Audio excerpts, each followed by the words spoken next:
book is pragmatical, not philosophical. A practical manual, not a treatise upon theories. It is intended for the men and women whose most pressing need is for money, who wish to get rich first and philosophize afterward.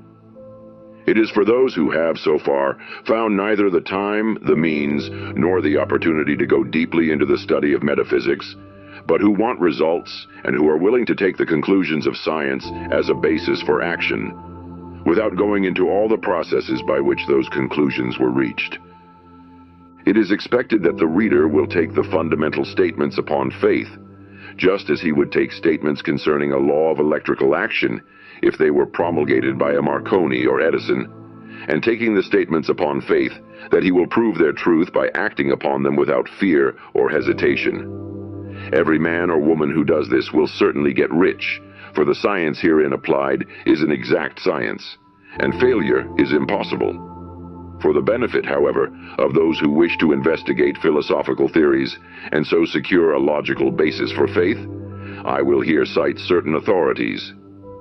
The monistic theory of the universe, the theory that one is all, and that all is one, that one substance manifests itself as the seeming many elements of the material world, is of Hindu origin, and has been gradually winning its way into the thought of the Western world for 200 years.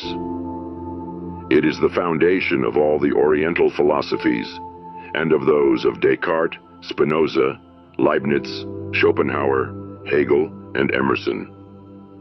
The reader who would dig to the philosophical foundations is advised to read Hegel and Emerson, and he will do well to read The Eternal News, a very excellent pamphlet published by J.J. Brown, 300 Cathcart Road, Govan Hill, Glasgow, Scotland. He may also find some help in a series of articles written by the author, which were published in Nautilus, Holyoke, Massachusetts, during the spring and summer of 1909, under the title, What is Truth? In writing this book, I have sacrificed all other considerations to plainness and simplicity of style, so that all might understand. The plan of action laid down herein was deduced from the conclusions of philosophy. It has been thoroughly tested and bears the supreme test of practical experiment. It works. If you wish to know how the conclusions were arrived at, read the writings of the authors mentioned above. And if you wish to reap the fruits of their philosophies in actual practice, read this book and do exactly as it tells you to do. The Author. Chapter 1. The Right to be Rich. Whatever may be said in praise of poverty, the fact remains that it is not possible to live a really complete or successful life unless one is rich. No man can rise to his greatest possible height in talent or soul development unless he has plenty of money. For to unfold the soul and to develop talent, he must have many things to use, and he cannot have these things unless he has money to buy them with. Man develops in mind, soul, and body by making use of things, and society is so organized that man must have money in order to become the possessor of things. Therefore, the basis of all advancement for man must be the science of getting rich. The object of all life is development, and everything that lives has an inalienable right to all the development it is capable of attaining. Man's right to life means his right to have the free and unrestricted use of all the things which may be necessary to his fullest mental, spiritual, and physical unfoldment, or in other words, his right to be rich. In this book, I shall not speak of riches in a figurative way. To be really rich does not mean to be satisfied or contented with a little. No man ought to be satisfied with a little if he is capable of using and enjoying more. The purpose of nature is the advancement and unfoldment of life, and every man should have all that can contribute to the power, elegance, beauty, and richness of life. To be content with less is sinful. The man who owns all he wants for the living of all the life he is capable of living is rich, and no man who has not plenty of money can have all he wants. Life has advanced so far and become so complex that even the most ordinary man or woman requires a great amount of wealth in order to live in a manner that even approaches completeness. Every person naturally wants to become all that he is capable of becoming. This desire to realize innate possibilities is inherent in human nature. We cannot help wanting to be all that we can be. Success in life is becoming what you want to be. You can become what you want to be only by making use of things, and you can have the free use of things only as you become rich enough to buy them. To understand the science of getting rich is therefore the most essential of all knowledge. There is nothing wrong in wanting to get rich.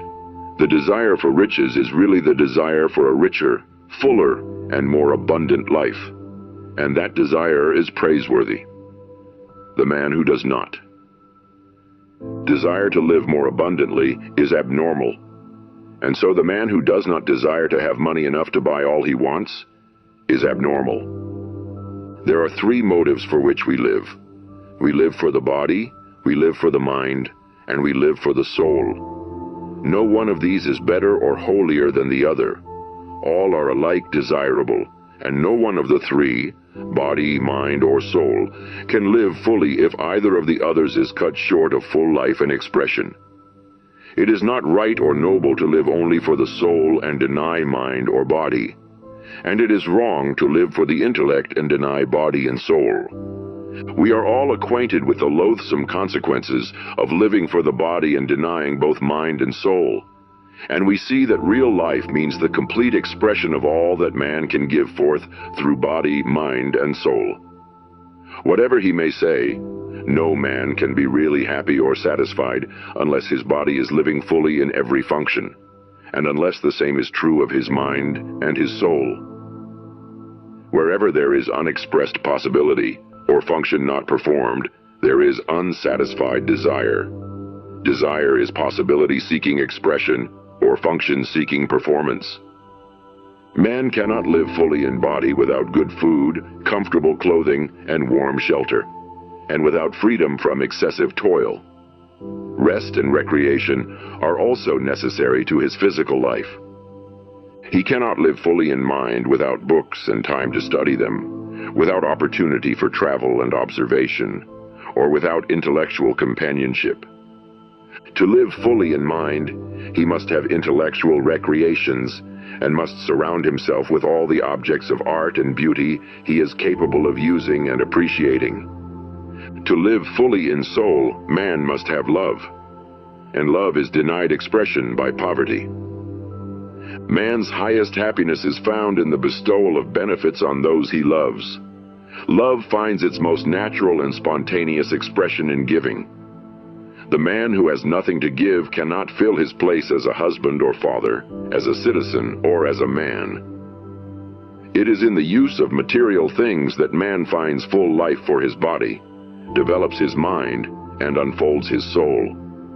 It is therefore of supreme importance to him that he should be rich. It is perfectly right that you should desire to be rich. If you are a normal man or woman, you cannot help doing so. It is perfectly right that you should give your best attention to the science of getting rich, for it is the noblest and most necessary of all studies. If you neglect this study, you are derelict in your duty to yourself, to God, and to humanity. For you can render God and humanity no greater service than to make the most of yourself.